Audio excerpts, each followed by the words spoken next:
Thank you for being here for this episode of the Canmore Trust Podcast. We'll be dealing with the subjects of mental ill health and suicide. Your safety is paramount to us here at the Canmore Trust, so if anything of today's discussions activates concern within you about your safety, please do reach out. You can engage with the Canmore Trust any time of the day or night by texting Canmore to 85258. Or you can call the Papyrus 24/7 Hopeline on 0800 068 4141. Or you can call the Samaritans any time of the day or night on 116 123. The Canmore Trust website, www.thecanmoretrust.co.uk, has an extensive list of resources for anyone seeking help on any aspect of well-being, mental ill health, or suicide. If you are struggling, please reach out. If you are concerned about someone else, please reach out. Thank you. The Canmore Trust has been the BDSA's chosen charity over the past year, and we're delighted to be supporting the work of this suicide prevention and suicide postvention charity. But today, I'm also delighted to turn the tables on the charity's CEO, John Gibson, with John being on the receiving end of this podcast today for a change. So, John, this is one of the Canmore Trust podcasts, and it would normally be you sitting here and someone else sitting over there. So I'm going to seize this opportunity to talk with you about dentistry, oral medicine, Cameron, the Canmore Trust, well-being in the dental profession, and you. Thank you so much, Nyah. It's an amazing experience to sit here and to be interviewed by the president of the British Dental Students Association. I feel very humbled, actually, and I'm so looking forward to having the discussion with you. Thank you so much. No, honestly, the honour is all mine. So let's start off with our first question. So, John, you are a dental surgeon by background. Can you tell me a bit about yourself and this background and how you ended up in dentistry? Yeah, it's a fascinating story because I actually wanted to be a vet to start with, but I found myself with multiple allergies to animals when I was growing up, and so that became less likely.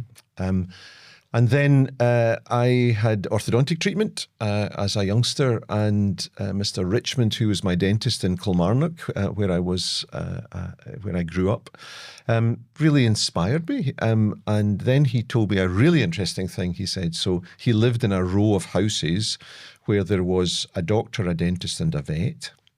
And he, the dentist, earned much more than the doctor and the vet. And so he suggested that it would be a good idea to be a dentist. And yeah, I came up to university. My brother and I were the first people in our whole family to go to university. I grew up in a council house, council estate in Kilmarnock. So going to university for me was a profound honour. I know there's a sense of entitlement these days about going to university, but for me there was this profound sense of honour. And I remember you are a student in the University of Glasgow, so you'll know what I mean by the cloisters up on the main university campus. Yep. I remember on enrolment day, or matriculation as it was called then, arriving and being really quite stunned by the architectural beauty of the place and feeling rather strange that I was here. And then a strange thing happened because I turned up for my first lecture. I can't remember what the subject was, but I suddenly realised that my background, although I came from an amazing, loving family, I hadn't had huge amount of cultural exposure growing up. And so this fellow student came and sat beside me in the back row of the lecture theatre with his huge double bass case. And I said, "What are you doing?" And he said, "Oh, I was auditioning for the university orchestra." Okay. And I thought, wow, amazing. He must know classical music. So me being me, said, "Who's your favourite classical composer?" And he told me Debussy or Dvorak or whoever it was, I don't know. And then he said to me, okay, so you must be interested in classical music. Who's your favourite composer? And of course I was then flat on the floor because I couldn't have told you the name of a composer. I couldn't have told you a piece of classical music, and I certainly couldn't have opened a double bass case and started playing in the university orchestra. So that was the moment when I realised I was slightly different, not from all of the people who were in my year, but just slightly different, that I didn't have some of the cultural experience that many of my peers did in my dental year. But we had a great year. I'm still friendly with many of the people in our dental year. And dental school's a real leveller. It takes people from all backgrounds and turns you out as this I'm fascinated as to how it happens, where over a 5-year period you take these rookie individuals and not only challenge them intellectually and educate them, but you give them practical skills as well. And so I loved being a dentist. I loved every minute of dental school. And I really mean that. There were challenges, but I loved the challenge of learning, and I still love the challenge of learning. So for me, becoming a dentist was just the biggest honour that I could possibly have imagined. And I'm still very proud to be a dental surgeon. Thank you. Thank you. I do agree. It's such a privilege to actually be at dental school when you get in, and especially when you step in on the first day, when you enter Glasgow University, it does hit you. Isn't it amazing? It's a huge privilege. Definitely. Yeah. Well, thank you for sharing your journey behind your degree and your degrees as well, because I did have to look you up and look up all the different qualifications you have after your name. Really impressive. You're very kind. Am I also correct in saying that your wife, Isabel, is also a doctor? She's a doctor, yes. So we met at university. Oh. She was the year above me, so I kid her on that she married her toy boy. So Isabel was in medical school when I was in dental school, and then of course I went back to do medicine as a first degree.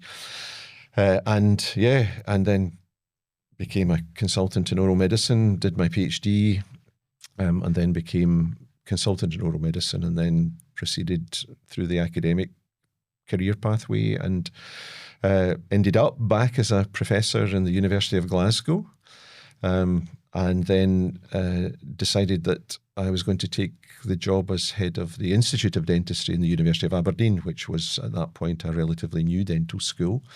Okay. And so I took that job, and then a few months into that job things changed, but I'm sure we'll come to that.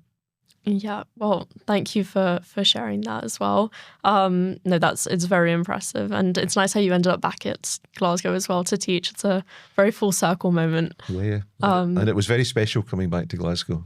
I remember as a professorial appointee, you were asked to give an inaugural lecture, and I shared very much my council house upbringing and background, and said very clearly, I'm so proud that the Scottish education system allowed me to be a council house boy and then become a senior professor in, one of the Russell Group universities.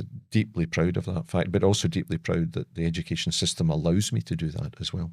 Yeah, definitely. Yeah. It's really, really incredible. So even though your wife and you have both been in healthcare degrees and you've been through university for that, what advice would you give to healthcare students, specifically dental students going through dental school today? That's a great question, and it's a really important question because if I'm perfectly honest, I'm a little bit fearful about particularly dental students at the moment. And one of the reasons for my fearfulness is I think we're specialising too early in career. Okay. And I would be very keen to see every graduating dental student doing a prolonged period to be a generalist, and develop really good basic clinical skills in all aspects of dentistry before specialisation occurs. And I think we've lost something of that. And I don't mean that, I always say this, that for me, the people who deserve all accolades are dentists who do general dental practice in the National Health Service setting for 35 years or 40 years. Definitely. They are outstanding people, beyond outstanding. And I completely take my hat off to every one of them. And there are still those who do that. They're a decreasing number, but there are still those who do that. But I also think that the old consultant system meant that as a consultant in any branch of dentistry, you had done a number of years as a generalist in different departments, learning different skills.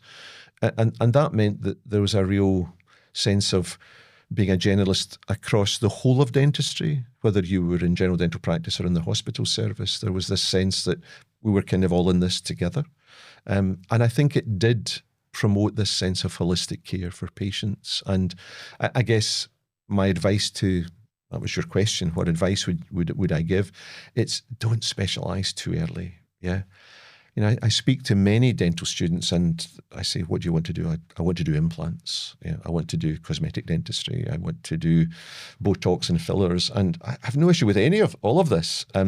But be the best generalist that you can be before you go into any area of specialism would be my advice.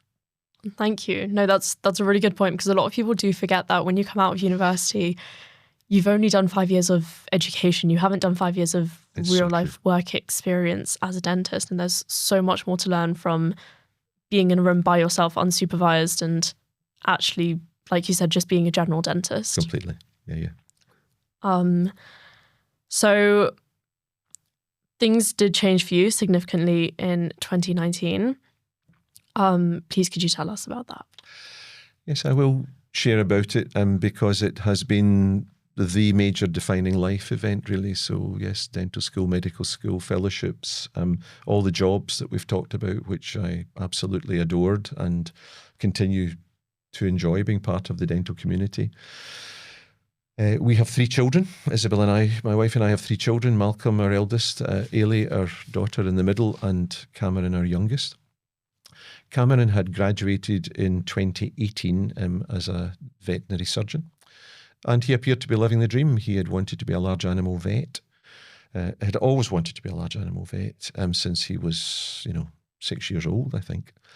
Had graduated the year before, and then in 2019 he was working in the practice that he had always wanted to be in, a large animal practice in the south part of Scotland. And he looked as if he was living the dream.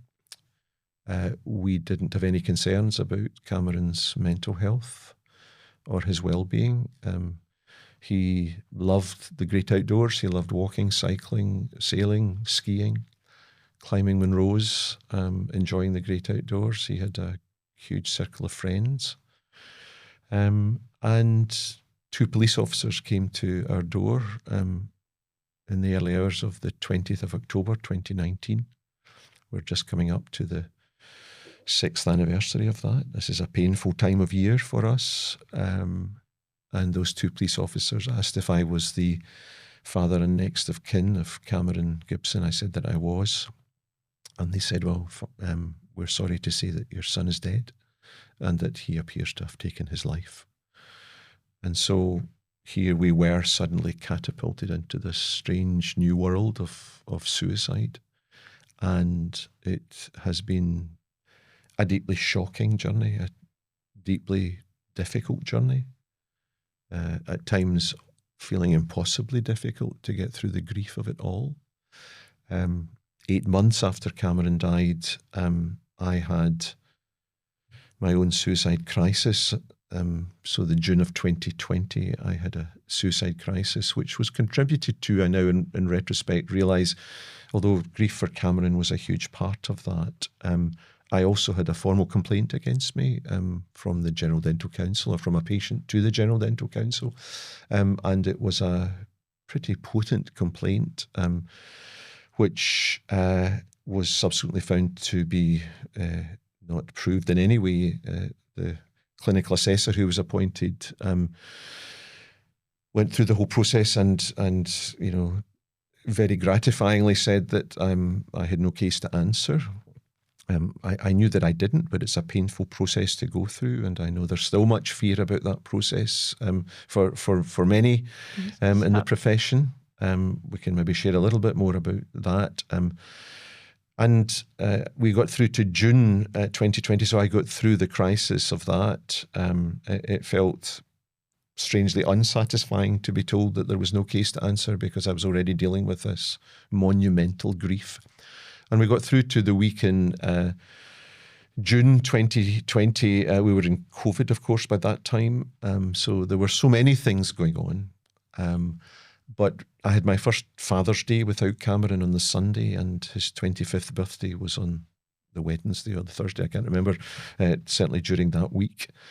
And I got through to the Friday afternoon. I was cutting grass, and I realised that I wasn't in straight lines. I was going around in strange crop circles with my lawnmower. And in that moment, I felt that this grief was something I was never going to be able to get over.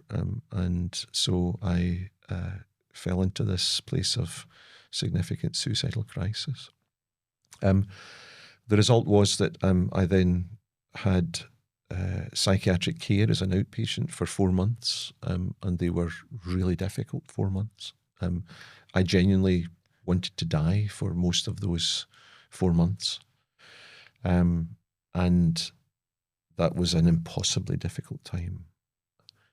And part of the difficulty for me was, whilst I clearly had Cameron's grief on one hand, I also had a wife and 2 other children who needed me. And so that's why I get a little bit angsty when people say that suicide is a selfish thing. Despite how you look at those weights and balances of that scheme, it just felt to me that the most gracious thing that I could do to the world was not be here anymore. I felt so broken by the whole experience, and I feel the emotion of it even now talking about it, because I realised that I could not be here. There's a chance that I would not be here. And that's very painful, given what's happened since and the joy of life that I was able to find again. So 2019 into 2020 was an impossibly difficult time. And then we came to the first anniversary of Cameron's death in October 2020, and I decided that I had to do something to augment the amazing care that I was getting from our National Health Service. And I decided to walk. I decided to walk from Land's End to John O'Groats. And so I started to train.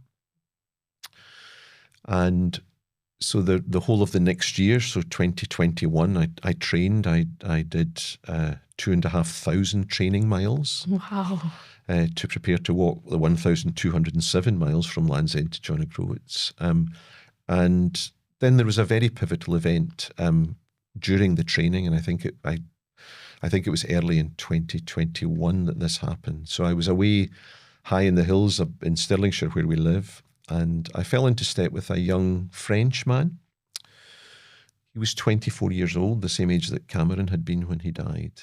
And I then, I speak a little bit of French, he speaks English well, and his story was that his father had died in Paris during the COVID pandemic, the first part of it. And this chap's younger brother, who was 19, then took his own life as a result of losing his father at such a young age. And so here we were walking in the hills of Stirlingshire, of South Perthshire really, having this conversation. And we were both utterly broken. We cried, we hugged, we walked together, we shared our story. And at the end of that, he said, this has been really helpful just to walk with someone else who has lost to suicide. I think you should start a charity to just do what we've done today, just to help other people who have been impacted by suicide. And so whilst we'd had a discussion in the family about perhaps doing such a thing, that felt like almost an angelic visitation. A French-speaking angel had come to tell me that this was the way ahead, this was the future. And so the charity got its Oscar charitable status in January 2022. Amazing. And we did our 77-day walk from Land's End to John O'Groats in the summer of 2022. Wow. Raised £250,000 as a result of the walk. But the most important thing for me was meeting other families and individuals, because we put a call out to those in the suicide community across the whole of the United Kingdom to come and walk with us and talk with us. And those were pivotal conversations. Those were beautiful conversations. People who had lost and never spoken to another family who had also lost to suicide. And those initial days of walking through Cornwall, Devon, Somerset, lots of people from the veterinary profession came and joined us. So that was of double significance for us. And they shared their stories of brokenness and the difficulties that they were facing as a profession. And so, yes, the brokenness of 2019, the brokenness of a GDC complaint in 2020, which was very impactful and very difficult. And then deciding at the tail end of 2020 into 2021 that I needed to walk and really walk, become Forrest Gump and get walking.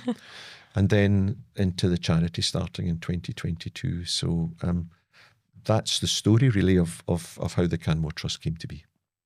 Thank you very much for sharing that and revisiting the time from 2019. I know it's not easy, but I really do appreciate it. Thank you, Nyah. It's also really nice to hear that no matter how old you are, it's never too late to ask for help or get any help.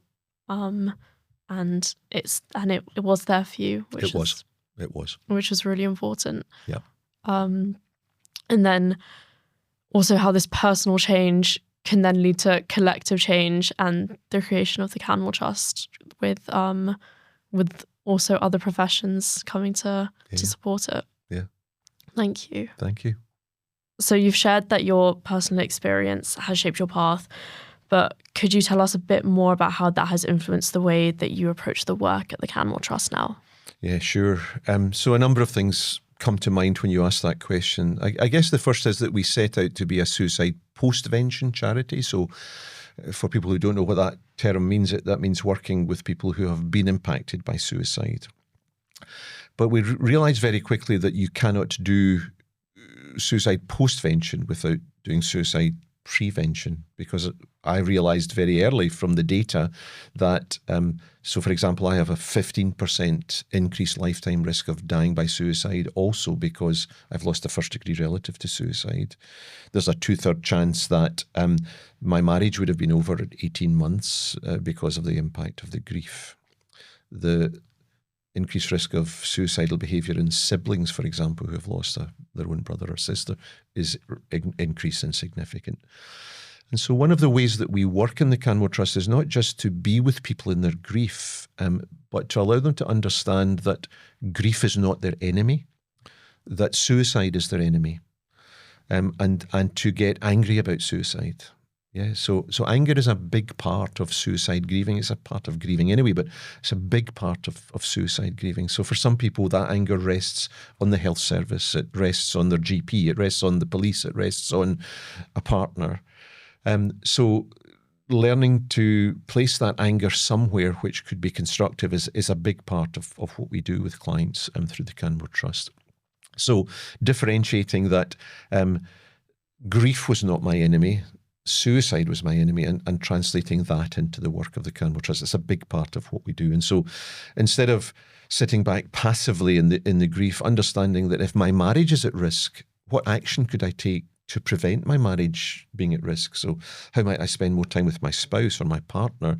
How might I understand his, her, or their needs to allow me to protect that relationship? So these are important aspects that we share with clients. But I guess there are two founding principles of the Canmore Trust, and they're very simple. There's nothing complex about it. So the first one is ensuring that anyone who's been impacted by suicide finds themselves in a safe space. And that's been quite a helpful concept for us, because that safe space could be inside your head, but it could be a physical unsafe space. So if your workplace is a place of bullying and harassment, allowing you to have suicidal thoughts, then clearly that's not a safe space for you. So this safe space can generate different ways of understanding, but finding that safe space is really important. So that's the first principle. And then the second principle is finding purpose.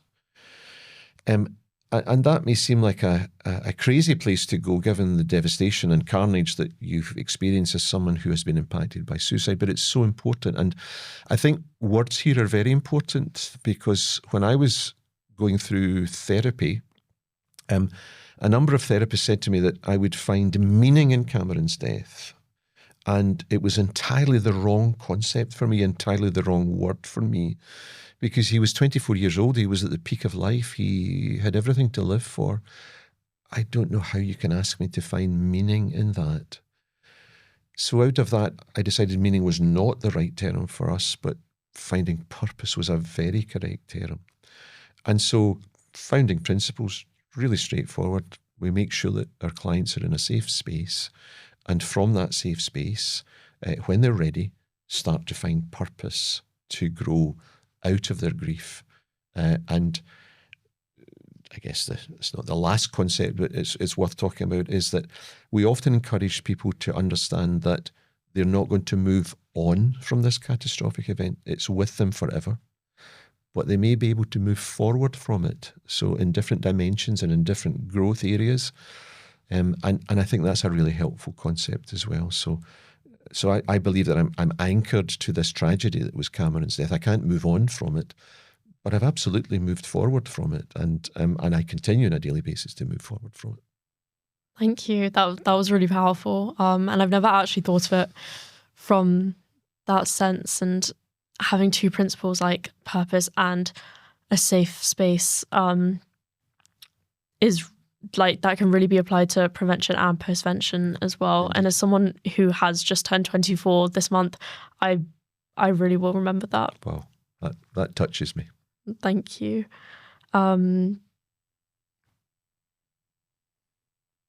So looking back, what do you think helped you most in the early days of grief and discovery, and what support made the biggest difference? That's a great question. And it's a great question because I know there will be people who will be watching this podcast or listening to it who are struggling to find a way forward in their grief journey. And for me, there was a major and significant event, and it was when I walked into the Edinburgh group of SOBs, Survivors of Bereavement by Suicide. And I'd got to that 3 months after Cameron's death, so it was the early part of 2020 before COVID lockdown occurred. And I walked into this room and everyone in the room had lost to suicide. And I immediately felt there was this remarkable energy in the room, this remarkable sense of, John, you are so welcome here. We haven't heard your story yet, but if you're here, it means you've lost to suicide. And we will hear your story, but you're just so welcome. We love you. We so want you to be here. And I felt guilt and shame and other burdens just falling off my shoulders. And in the group, you normally share what your name is, where you're from, and what your association with suicide is. I could only get my name out. But I heard these other amazing stories in the room. And in particular, I was 3 months out from Cameron's death. There was a lady further along the circle from me who was 3 years out from her son's death. And in that moment, I thought, wouldn't it be amazing if I could get to 3 years? And of course, then I realised that's what this peer support group is about. It's exactly that encouragement. And then someone else the next month came in the door and they had just experienced their loss to suicide. And here was I, strangely further on than they were on their grief journey. And so this wonderful escalator of support goes on. And so I have no doubts that the most helpful thing for me, particularly in those early days, was meeting other people who had been on a similar journey. That's definitely something that people don't think about. I think when helping someone who is bereaving, so like just not trying to fix the problem, but just having company, people who understand what you're going through, the feeling of belonging. And exactly, and also just affirming you in your grief. You know, we often say in the Canmore Trust, you have 2 ears and one mouth, so use them proportionally in that order. So listen, this situation is unfixable, so don't come up with any smart plans.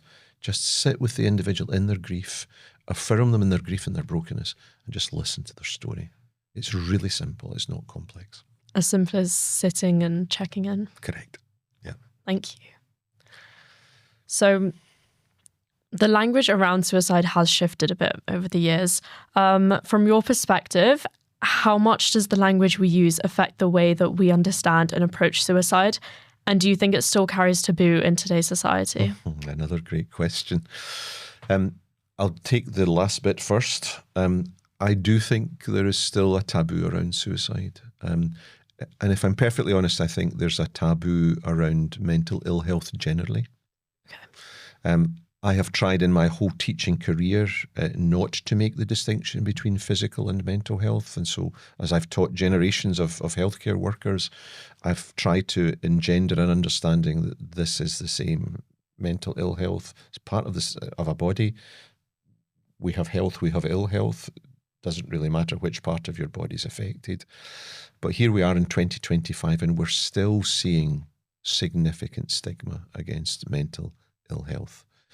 And I think things are getting better, particularly in the domain of suicide. So there's a major Suicide Prevention Scotland campaign ongoing at the moment around the language that we use in suicide.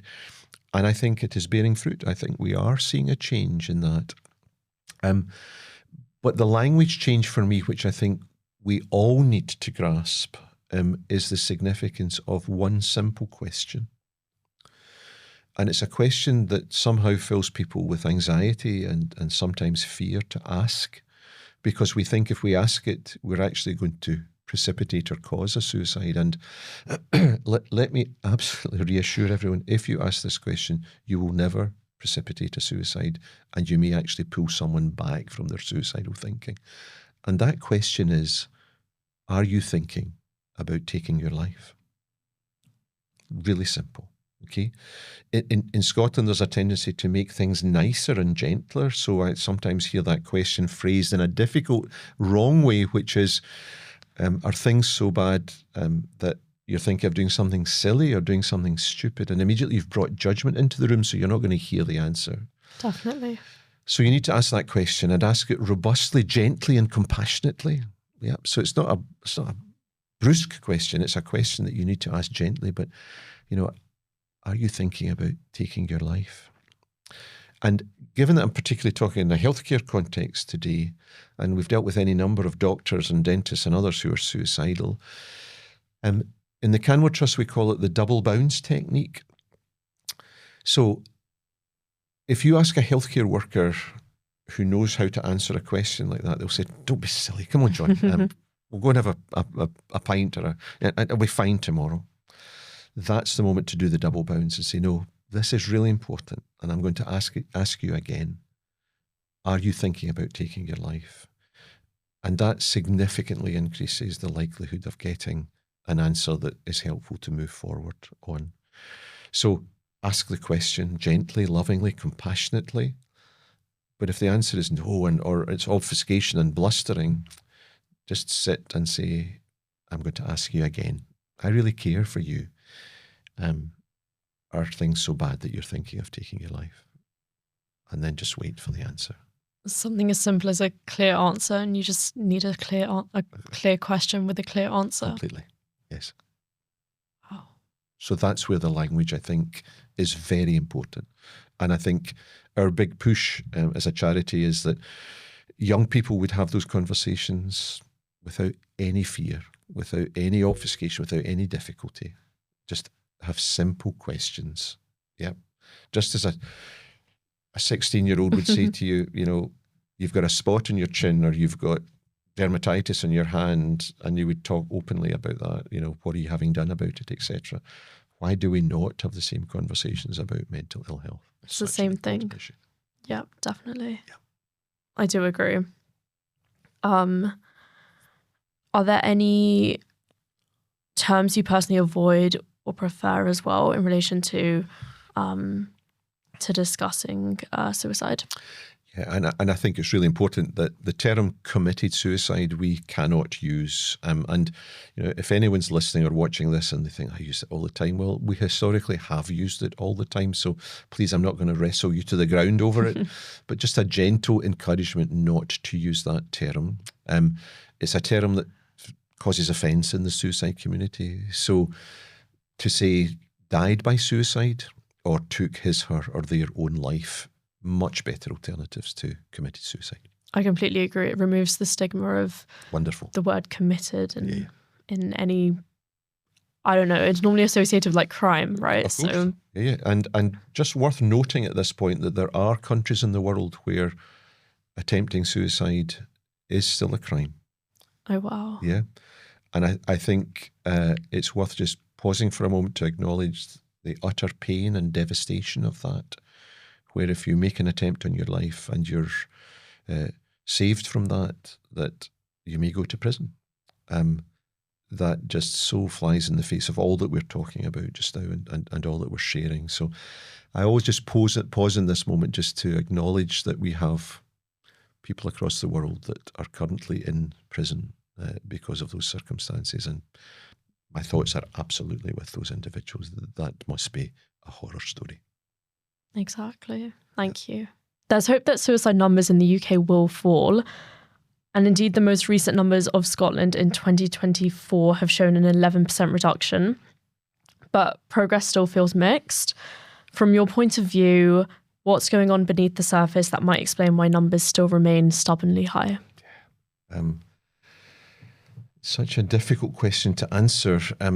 And despite the fact we have some amazing research ongoing in the UK and in other countries across the world, I'm just back from the International Association for Suicide Prevention conference in Austria, and it was an amazing meeting, and it actually blew me away how much research is going on into suicidality across the world, and so much work is being done. But we also know we already have some answers that I'm not sure we're doing very much with. Okay. So, for example, poverty. We know that poverty is a major determinant of suicidality. That those who have neurodiverse conditions are at increased risk of suicide. We know that those who've had a primary experience of suicide are at increased risk of suicide. And so we already have bits of the jigsaw staring up at us saying, we know this already, we know this and we know this. And whilst there's not yet a complete picture, there are those areas that we have already identified, huge parts of suicidal behaviour, and perhaps we could be working much more on those. So, for example, we know that there are long waiting lists for young people who may be neurodivergent, who are waiting for assessment, and then they get an assessment and then they have to have treatment and care. And that takes time, and so they can wait years for that to happen. Whilst we're aware that neurodiversity increases the risk of suicide. So we already have aspects of understanding, and we need to lift those out and say, those are the bits we already know about, those are the bits we're going to work on. And then, of course, there is poverty. And I think poverty is massive. I've had the privilege through the charity of being in situations that, because we are in the homes of families that have experienced the impact of suicide, I can tell you that poverty is very real, very alive, and very difficult to deal with. I've been in homes where there has been a suicide where this family have no idea how they're going to bury their relative because they can't even think about the costs of that.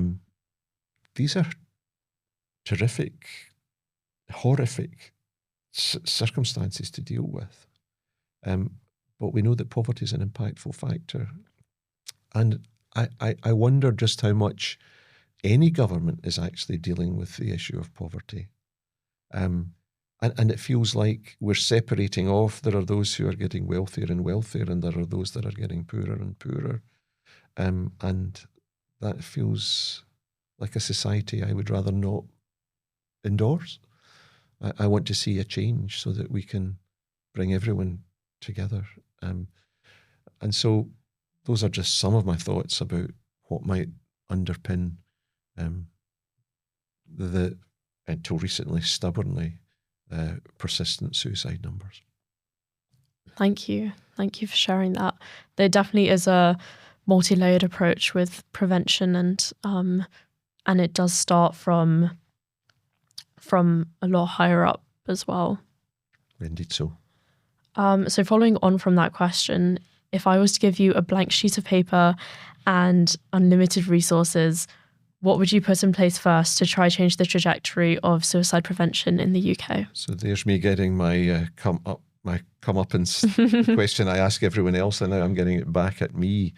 And it's a good question. It's an accountability question. And so I guess I would lift out some of the things that I just talked about in that previous question.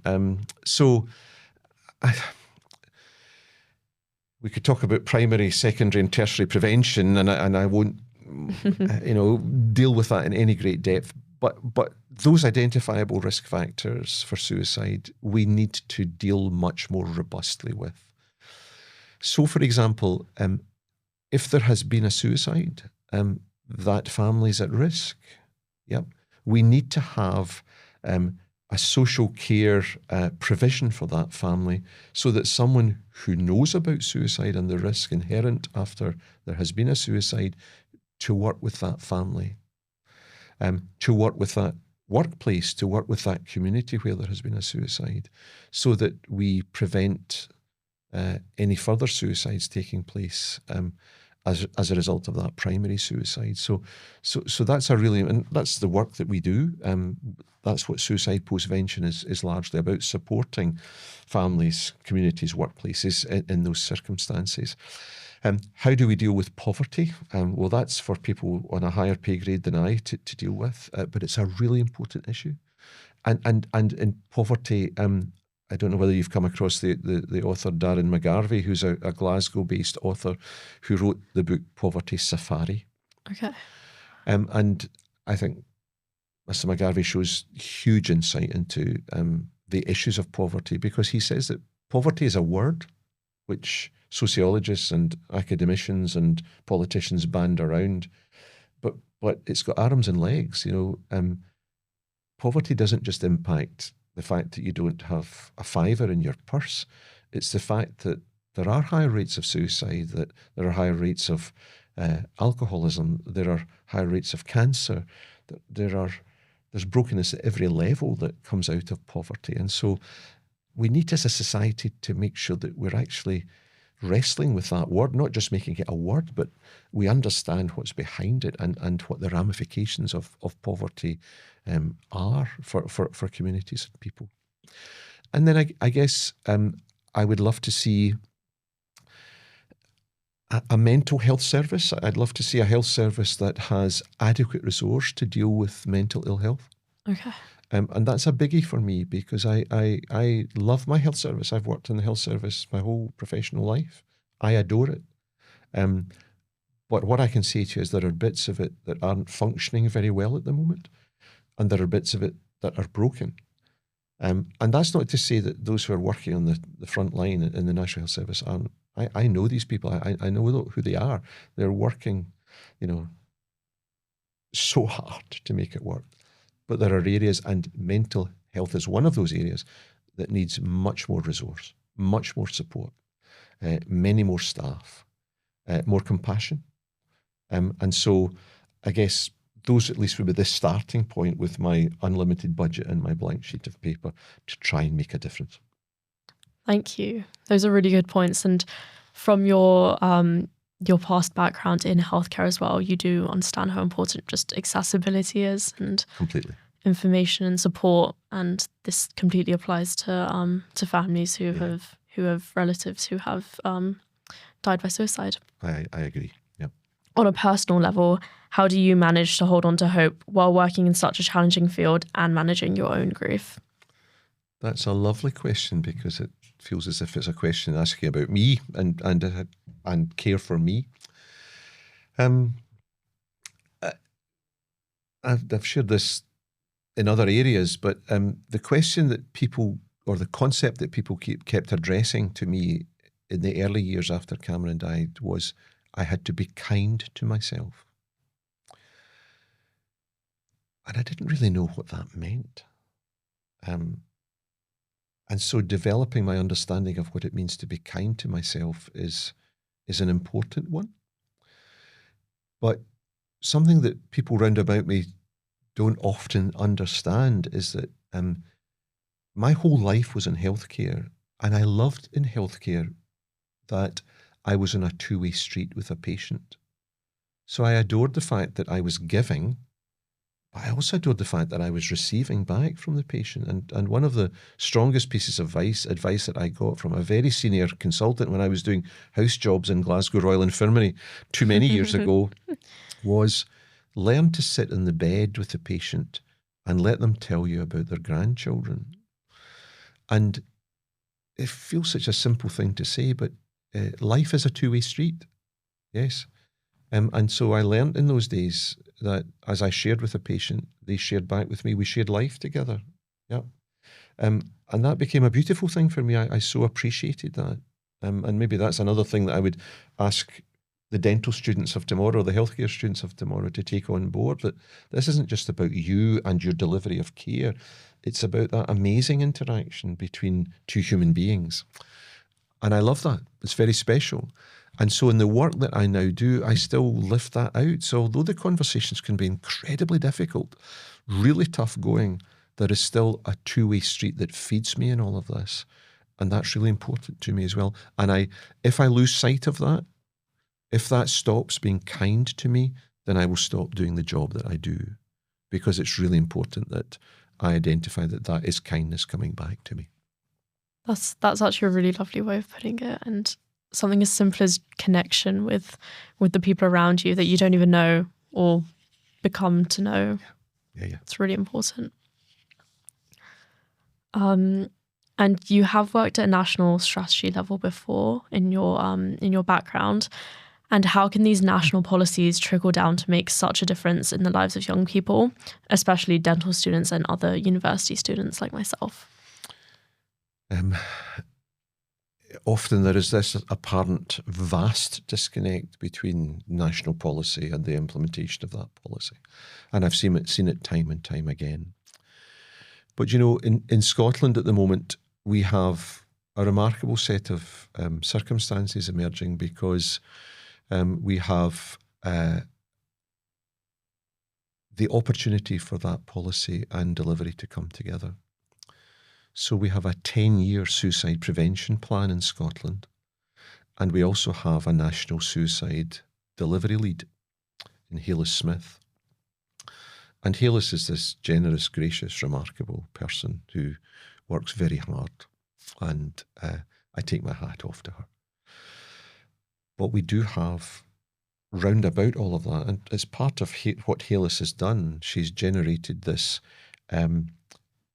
compassionate community, third sector, COSLA, Scottish Government, a whole host of agencies working together through lived and living experience to see genuine implementation of policy starting to really have effect at the coalface.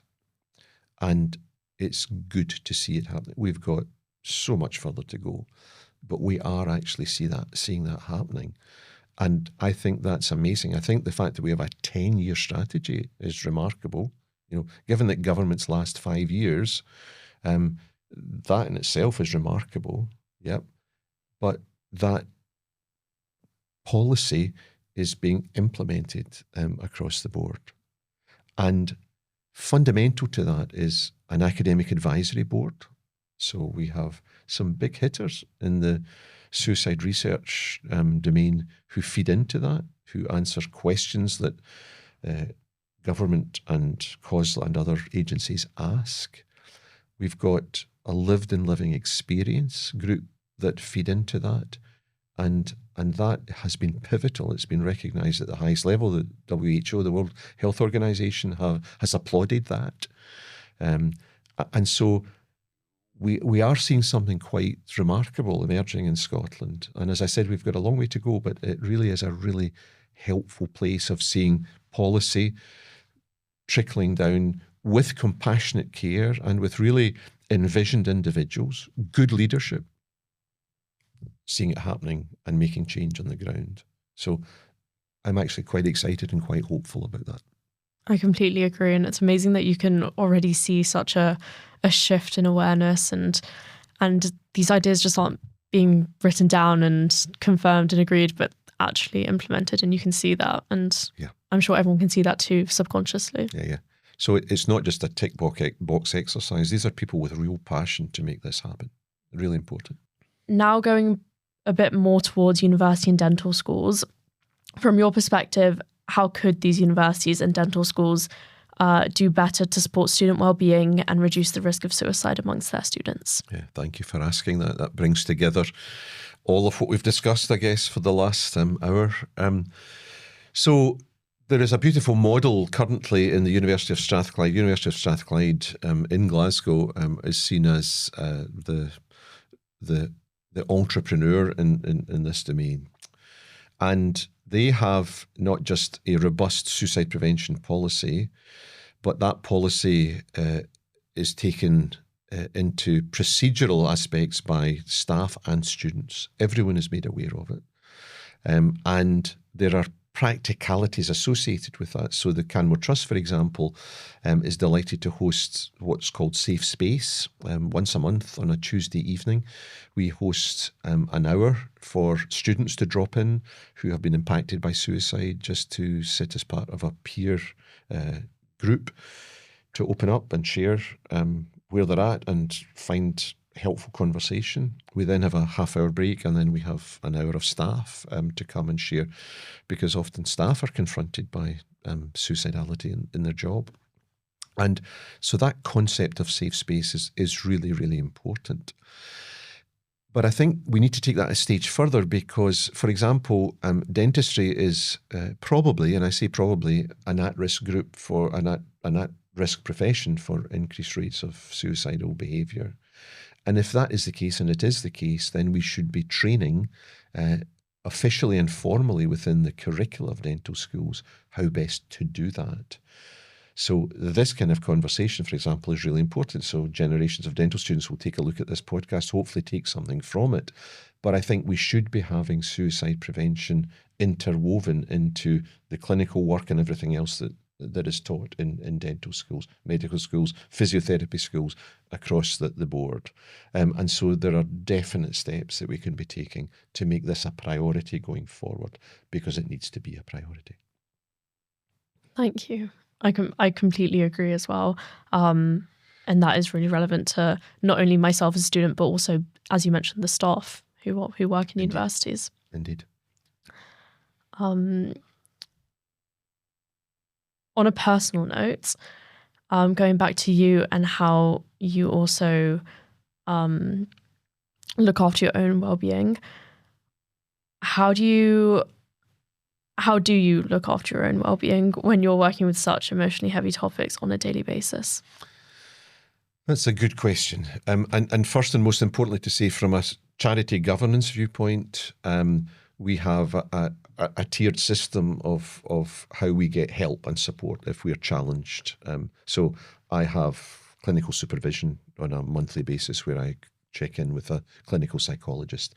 And it's one of the most important things that I do. I get to offload, I get to share some of the more difficult stuff that I'm dealing with. So that is really important. And all of us in the charity have opportunity to do that.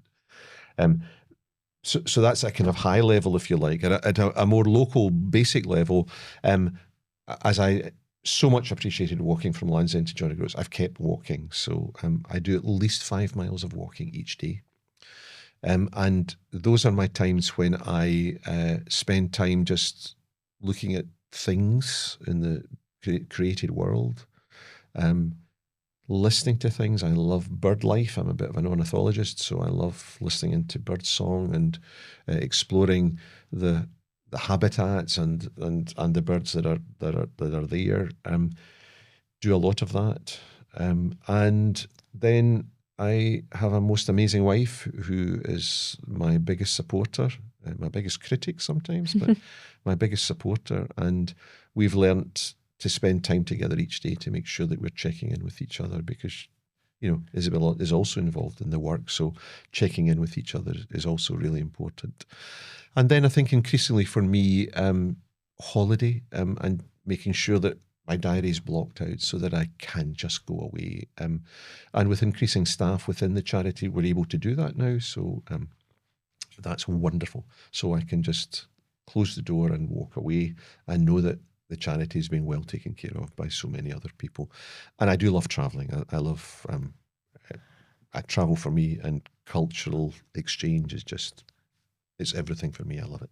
Oh, that's great. It's really nice that you do find time to do things that you enjoy, and it's the small joys that are really important as well. Completely. And that's so important. Yeah, it's not the big stuff, it's the tiny stuff. It's the going for a walk, seeing a flower, seeing, a red kite or whatever it might be, and those are cumulative in your day to make you so grateful. And I think gratitude is a major part of kind of coming out of suicidal crisis. I'm really grateful that I'm here. I'm so grateful that I'm here and I can see this view today, or I can hear this song, or whatever it would be today. Really part of it. That's a really nice perspective. And I know your hobbies and your experiences are very personal to you, but I feel like a lot of people watching this can take that on themselves and find things that they like to do from that. Yeah. So finally, I would like to end on this final question. If you could give one message directly to students listening who may be struggling with thoughts of suicide, what would it be? That's the most important question you've asked me so far, and I'm glad that I'm having a chance to answer it. I don't want to give a cheap answer to this question, because there will be people who are listening or watching this podcast who are in crisis and who are struggling deeply. They may have been in crisis before, they may be in repeated crisis, and that feels increasingly difficult for them. And so I don't want to give a facile, stupid answer. But the answer I would give is that I want you just to stop. And I want you to just reflect on this small, bald, bespectacled man that's been speaking for the last hour or so, who was also there in that utter crisis and who was very close to not being here. And for me, that pain did end. It eased and it ended, not through suicide, but through support and finding purpose again in life. And so if you are in crisis, can I ask you please just to stop? To understand that the whole word of hope means hang on, because pain ends, H-O-P-E, hang on, pain ends.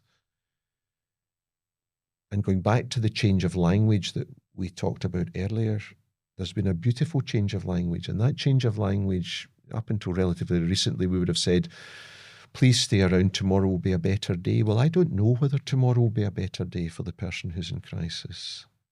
I had 4 months of struggling every single day, where each day did not get better.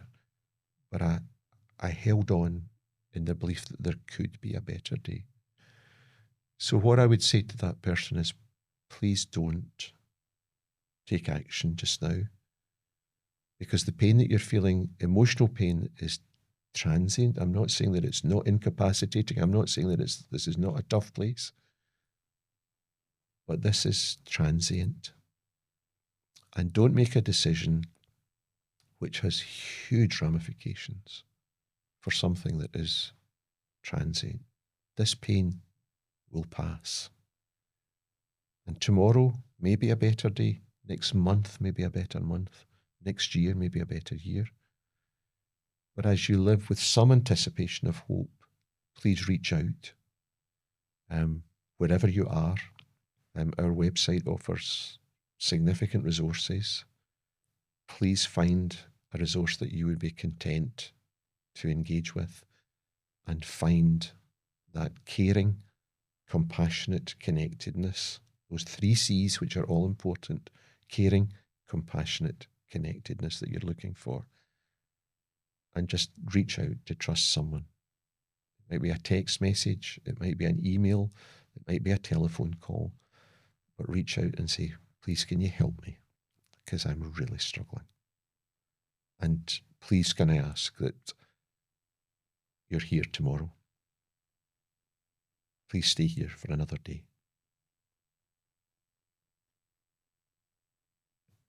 That was a really powerful message to end on, and a very important message to relay as well. Just reiterating that students aren't alone. People, not just students, staff, anyone at university who's struggling, they're not alone. Reach out. Yeah. So Nyah, can I just say thank you so much for your invitation to take part in the podcast. Thank you to the British Dental Students Association. And it's been a pleasure to be with you and to have the tables turned and to be on the other side of the podcast table. Thank you so much for that. Thank you so much. Thank you so much for having me and for giving such a honest and transparent perspective and advice on suicide and how students who are struggling can get better. It's been my pleasure. Thank you so much. Thank you. Thank you for being part of this episode of the Canmore Trust Podcast. We hope you benefited from being with us today. Your safety is paramount to us here at the Canmore Trust, so if anything of today's discussion has activated concerns within you about your own safety, please do reach out. You can engage with the Canmore Trust any time of the day or night by texting Canmore to 85258. Or you can call the Papyrus 24/7 Hope Line on 0800 068 4141. Or you can call the Samaritans any time of the day or night on 116 123. The Canmore Trust website, www.thecanmoretrust.co.uk, has an extensive list of resources for anyone seeking help on any aspect of well-being, mental ill health, or suicide. Please use it. If you're also struggling, please reach out. If you're concerned about someone else, please reach out. Thank you.